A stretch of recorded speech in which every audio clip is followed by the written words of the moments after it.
ಮಂಗಳೂರಿನ ಕೆಂಜಾರು ಕಪಿಲ ಗೋಶಾಲೆಯನ್ನ ನೆಲಸಮಗೊಳಿಸಿದ್ದನ್ನ ಖಂಡಿಸಿ ಇಂದು ವಂದೇ ಮಾತರಂ ಗೋ ಸಂರಕ್ಷಣಾ ಸಮಿತಿ ಮಂಗಳೂರಿನಲ್ಲಿ ಬೃಹತ್ ಪ್ರತಿಭಟನೆ ನಡೆಸಿದೆ. ಮಂಗಳೂರಿನ ಮಿನಿ ವಿಧಾನಸೌಧದ ಎದುರು ಪ್ರತಿಭಟನೆ ನಡೆಸಿದ ಪ್ರತಿಭಟನಾಕಾರರು 300 ಗೋವುಗಳಿಗೆ ಗೋಶಾಲೆಯನ್ನ ಪುನರ್ ನಿರ್ಮಿಸಬೇಕು ಎಂದು ಆಗ್ರಹಿಸಿದ್ದಾರೆ. ಜಾಗ ಧ್ವಂಸ ಮಾಡಿದ ಜಿಲ್ಲಾಡಳಿತಕ್ಕೆ ಅವಸರ ಮಾಡಿ ಗೋಶಾಲೆ ಹೊಡೆದ ರಾಜಕಾರಣಿಗಳಿಗೂ ಅವಸರ ಮಾಡಿ ಗೋಶಾಲೆ ಹೊಡೆದ ರಾಜಕಾರಣಿಗಳಿಗೂ ಕಮಿಷನ್ ಆಸೆಗೆ ಗೋಶಾಲೆ ಹೊಡೆದ ಗೋಮಾತೆಯ ಬೀದಿಗೆ ವರ್ಗಾವಣೆ ಮಾಡಿ ವರ್ಗಾವಣೆ ಮಾಡಿ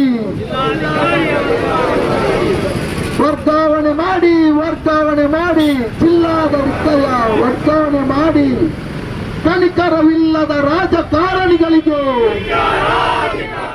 ಬಂದವರು ಅವರ ಗಡಿಯಲ್ಲಿ ಕೂಡ ನಾವು ಕೂಡ ಬೆಳೆದವರು ಶ್ರೀಯುತ ಗೌರವಾನ್ವಿತ ಶ್ರೀಯುತ ಪ್ರಭಾಕರ್ ಭಟ್ರು, ಪ್ರಕಾಶ್ ಭಟ್ ಹಾಗೂ ಪ್ರಭಾಕರ್ ಭಟ್ರ ಮಧ್ಯೆ ಸಣ್ಣ ಒಂದು ಮಾತುಕತೆಯ ತುಣುಕನ್ನ ಬಹುಶಃ ಪ್ರಕಾಶ್ ಅವರು ವೈರಲ್ ಮಾಡೋದು ಅಂತ ನನ್ನ ಅನಿಸಿಕೆ. ನನಗೆ ನಿಜವಾಗಿ ಗೊತ್ತಿಲ್ಲ. ಒಂದು ವೇಳೆ ಪ್ರಕಾಶ್ ಅವರು ಅದನ್ನು ವೈರಲ್ ಮಾಡಿದ್ದಂತಾದ್ರೆ ಖಂಡಿತವಾಗ್ಲೂ ಅದನ್ನ ತಪ್ಪು ಅಂತ ನನ್ನ ಭಾವನೆ. ಅದರ ಪರವಾಗಿ ನಾನು ಅದನ್ನು ಕ್ಷಮೆ ಕೇಳ್ತೇನೆ. ನಮ್ಮ ಮೊಳಗಿನ ಮಾತುಗಳನ್ನು ವೈರಲ್ ಅವರು ಮಾಡಬಾರ್ದಿತ್ತು, ಸರಿ. ಆದರೆ ಅದೇ ನೆಪವನ್ನು ಇಟ್ಕೊಂಡು ತಾವು 300 ಹಸುಗಳ ಪಾಲಕರಾದ ಶ್ರೀಯುತ ಪ್ರಕಾಶ್ ಹೆಟ್ಟನ್ನ ಗೋಹಂತಕರೊಂದಿಗೆ ಸಂಪರ್ಕವಿಟ್ಟುಕೊಂಡು ಗೋಗಳನ್ನು ಮಾರುತ್ತಾರೆ ಎಂಬ ವಿಷಯ ಹೇಳಿದ್ರಲ್ಲ ಸರ್, ಅದಕ್ಕೆ ನಿಮಗೆ ಕ್ಷಮೆ ಇದೆಯಾ ಸರ್? ಅದಕ್ಕೆ ನೀವು ಕ್ಷಮೆ ಕೇಳ್ತೀರಾ? ಪ್ರಭಾಕರ್ ಭಟ್ಟಕ್ಕೆ ನಾನು ವಿನಂತಿ ಮಾಡ್ತೇನೆ, ಅನ್ಯಾಯವಾಗಿ ಅವರನ್ನ ಗೋಹಂತಕರೊಂದಿಗೆ ಅವರನ್ನು ನೀವು ಜೋಡಿಸಿದ್ದೀರಾ, ಅದಕ್ಕೆ ನೀವು ಕ್ಷಮೆ ಕೇಳ್ತೀರಾ ಸರ್? ನೀವು ನೋವಾಗಿರ್ಬೋದು, ನೀವು ಆಡಿದ ಮಾತುಗಳನ್ನು ಇವರು ವೈರಲ್ ಮಾಡಿದರೆ ಎಂಬ ನೋವು ನಿಮಗಿರ್ಬೋದು, ಆದರೆ ಅಂತಹ ಅಪವಾದವನ್ನು ನೀವು ಸಾರ್ವಜನಿಕವಾಗಿ ಹಾಕಿದ್ದೀರಾ. ನಿಜವಾಗ್ಲೂ ತಪ್ಪು ಸರ್ ನಿಮ್ದು. ನಿಜವಾಗ್ಲೂ ಕೈ ಮುಗಿದು ಹೋಗ್ತೇನೆ ನಿಮ್ಗೆ. ನಿಜವಾಗ್ಲೂ ನೀವು ಮಾಡಿದ ಘೋರ ಅನ್ಯಾಯ ಅದು. ಆ ಸಂದರ್ಭದಲ್ಲಿ ಹಿಂದಿನ ಸಂದರ್ಭದಲ್ಲಿ ಯುವ ಕಾಂಗ್ರೆಸ್ನ ಅಧ್ಯಕ್ಷರು ಇದೇ ಪ್ರಭಾಕರ್ ಭಟ್ ಜಿಯನ್ನ ಹೀನಾವಾಗಿ ಹೀಯಾಳಿಸಿದ್ರು. ಆ ಸಂದರ್ಭದಲ್ಲಿ ನಾವು 1 ಇಂಚು ಕೂಡ ಅವರನ್ನ ಬಿಟ್ಟುಕೊಟ್ಟಿಲ್ಲ. ಮುಂದೆ ಕೂಡ ಅವ್ರ ಜೊತೆ ನಾವು ಖಂಡಿತವಾಗಿ ಇರ್ತೇವೆ. ಈ ಕೇಸರಿ ಶಾಲನ್ನ ಹೆಗಲಿಗೆ ಹಾಕಿ ಆಗಿದೆ. ಹಿಂದುತ್ವದ ಪಾಠವನ್ನು ಕಲಿಸಿದ್ದು ಕೂಡ ಅವರೇ ನಮಗೆ. ಆದರೆ ಅವರೇ ಇಂದು ಇನ್ನೊಬ್ಬರಿಗೆ ಆಹಾರ ಹೋಗುವಂತಹ ವಿಷಯಗಳನ್ನ ಹೇಳ್ತಾ ಇದ್ದಾರೆ. ಬಹಳ ನೋವಾಗಿದೆ. ಪ್ರತಿಯೊಬ್ಬ ಕಾರ್ಯಕರ್ತರಿಗೂ ಆ ಮಾತು ಬಹಳ ನೋವಾಗಿದೆ. ಅವರು ಖಂಡಿತವಾಗ್ಲೂ ನಾವು ವೇದಿಕೆಯಿಂದ ಹೇಳಿಕೆ ಇಷ್ಟಪಡ್ತೇನೆ. ಅವ್ರು ಆ ಮಾತನ್ನ ಹಿಂಪಡೆಯಲೇಬೇಕು. ನಿಜವಾಗ್ಲೂ ಅವರು ಹಿಂಪಡೆಯಲೇಬೇಕು. ಒಂದು ವೇಳೆ ಈ ಘಟನೆ ಕೆಲವು ಸುಧಾರಣ ಒಂದು ವಾರದ ಸಮಯಕ್ಕೆ ಬಂತು. ಎಲ್ಲ ಸಂಘಟನೆಗಳು ಕೂಡ ನಿರಂತರವಾಗಿ ಗೋವಾಶ್ರಮಕ್ಕೆ ಭೇಟಿ ಕೊಡ್ತಾ ಇದ್ದು ಅಲ್ಲಿ ಪರಿಸ್ಥಿತಿಯನ್ನ ಅವಲೋಕನ ಮಾಡ್ತಾ ಇದ್ರು. ಇತ್ತೀಚೆಗೆ ಪ್ರಕಾಶ್ ಶೆಟ್ಟಿ ಅವರ ಚಾರಿತ್ರ್ಯವನ್ನು ಹರಣ ಮಾಡುವಂತಹ ಕೆಲಸಗಳು ನಡೀತಾ ಇದೆ. ನಿಜವಾಗ್ಲೂ ಅವರ ಜಾಗದ ಬಗ್ಗೆ ತಕರಾರುಗಳು ನಿಜವಾಗ್ಲೂ ಅವರ ಮಧ್ಯೆ ಇದೆ. ಆ ತಕರಾರುಗಳ ಬಗ್ಗೆ ಖಂಡಿತವಾಗ್ಲೂ ನಮ್ಮ ಮನಸ್ಸಿನಲ್ಲಿ ಏನೂ ಚಿಂತನೆ ಇಲ್ಲ. ಆ ತಕರಾರುಗಳು ಏನಿದ್ರು ಕೂಡ ಕಾನೂನು ಇದೆ, ಸಮರ್ಥವಾಗಿ ಕಾನೂನು ಅನ್ವಯಿಸುತ್ತೆ, ಕೋರ್ಟ್ ಇದೆ, ಎಲ್ಲ ಹೊಡ್ಕೋತಾರೆ. ಆದರೆ ಅದೇ ನೆಪವೊಡ್ಡಿ ಪ್ರಕಾಶ್ ಶೆಟ್ಟಿ ಅವರ ಚಾರಿತ್ರ್ಯಹರಣ ಮಾಡುವಂತಹ ಕೆಲಸವನ್ನ, ನೀಚ ಕೆಲಸವನ್ನ ಅವರ ಹಿಂಬಾಲಕರು ಎಲ್ಲರೂ ಸೇರಿ ಮಾಡ್ತಾ ಇದ್ದಾರೆ. ಎಲ್ಲರಿಗೂ ಕೂಡ ನಾನು ಕೈ ಮುಗಿದು ಹೇಳ್ತೀನಿ,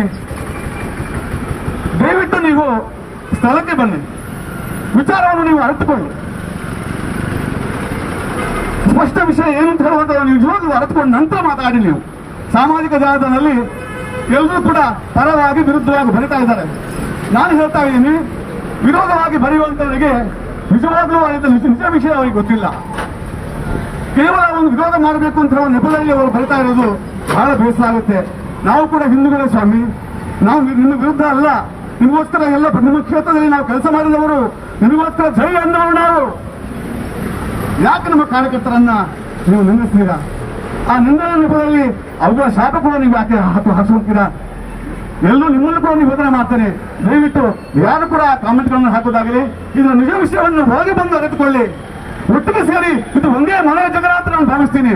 ಇದು ಒಂದೇ ಮಗಳ ಮನೆಯ ಜಗಳ. ಹೌದು, ನಾವು ಸರಿ ಮಾಡಿಸ್ಕೊಳ್ಳೋಣ. ಯಾರು ಹೇಳಬೇಕು ಸ್ವಾಮಿ? ಸರಿ ಮಾಡಬೇಕು ಅಂತ ಹೇಳುವವರು ಯಾರು? ಸರಿ ಮಾಡಬೇಕು ಅಂತ ಯಾರು ಹೇಳ್ತಾರೋ ಅವರೇ ಪ್ರತಿಭಟನೆ ಕೊಡ್ತಾರೆ. ಅಲ್ಲಿ ಸ್ವಂತ ಸರ್ಕಾರವಿತ್ತು, ಅವರೇ ಪ್ರತಿಭಟನೆ ಮಾಡ್ತಾರೆ. ಇದನ್ನು ತೆಗಿಬೇಕು ಅಂತ ಹೇಳುವಾಗ ನೀವು ತೋರ್ತಾ ಇದ್ದಾರೆ.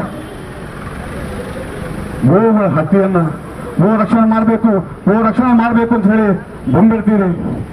ಗೋ ರಕ್ಷಣೆ ಕಾಯ್ದೆಯನ್ನು ತರ್ತೀರಿ. ಗೋ ರಕ್ಷಣೆಗೋಸ್ಕರ ಹಲವಾರು ಕೋಟಿ ರೂಪಾಯಿಯನ್ನು ಮೀಸಲಿಡ್ತೀರಿ. ಆದ್ರೆ ನೀವು ಅದೇ ಗೋಗಳ ಹತ್ಯೆಯನ್ನ ಬುಲ್ಡೋಸರ್ ತಂದು ಸ್ವಲ್ಪವೂ ಒಂದು ಕರುಣೆ ಕಾಣಿಲ್ಲ ನಿಮಗೆ. ತುಂಡು ಮಾಡಿದ್ರಲ್ಲ ಸ್ವಾಮಿ, ಬಹಳ ನೋವಾಗುತ್ತೆ. ನಿಜವಾಗ್ಲೂ ಆ ಹಸುಗಳ ಕಣ್ಣಲ್ಲಿ ಇಳಿದಂತಹ ನೀರು ನಿಜವಾಗ್ಲೂ ಅದನ್ನು ಕಂಡು ಬಹಳ ನೋವಾಗುತ್ತೆ ನಮಗೆ. ನಿಜವಾಗ್ಲೂ ನಮಗೆ ಪ್ರಕಾಶ್ ಶೆಟ್ಟಿಯವರ ಆ ಹಸುಗಳೊಂದಿರುವ ಬಾಂಧವ್ಯವನ್ನು ನೋಡಿದ್ರೆ ಯಾರ ಮನಸ್ಸು ಕೂಡ ಕರಬಹುದು. ಅದು ಅವರಿಗೆ ಗೊತ್ತಿದ್ದೇ ಮಾಡುವಂಥದ್ದು. ನಾವು ಹೇಳುವಂಥದ್ದು ಒಂದೇ, ಬೇರೆ ಏನು ಹೆಚ್ಚಾಗಿ ನಾನು ಮಾತಾಡಲಿಕ್ಕೆ ಹೋಗಲಿಲ್ಲ. ಹಲವಾರು ಇಲ್ಲಿ ಹಿರಿಯ ನಾಯಕರು ಕೂಡ ಇದ್ರ ಬಗ್ಗೆ ಮಾತಾಡಲಿಕ್ಕೆ ಇದ್ದಾರೆ. ನಾನು ಹೇಳುವಂಥದ್ದು ಒಂದೇ ಅವರಿಗೆ, ಖಂಡಿತವಾಗಲು ಇದರ ಶಾಪ ನೀವು ಗೊತ್ತಿದ್ದು ಮಾಡಿದೆ ಅಂತಾದ್ರೆ ನೀವು ಕೂಡ ಅವರ ತಲೆಪ್ರಸಾದ ಮಾಡ್ತಾ ಇದ್ದೀರಿ. ಒಂದು ವೇಳೆ ಅದು ಸತ್ಯ ಆಗಿದ್ರೆ ಅಥವಾ ನೀವು ಮಾಡಿದ್ದು ತಪ್ಪಾಗಿದ್ರೆ ಖಂಡಿತ ಗೋಮಾತೆ ನಿಮ್ಮನ್ನ ಶಿಕ್ಷಿಸದೆ ಬಿಡುವುದಿಲ್ಲ.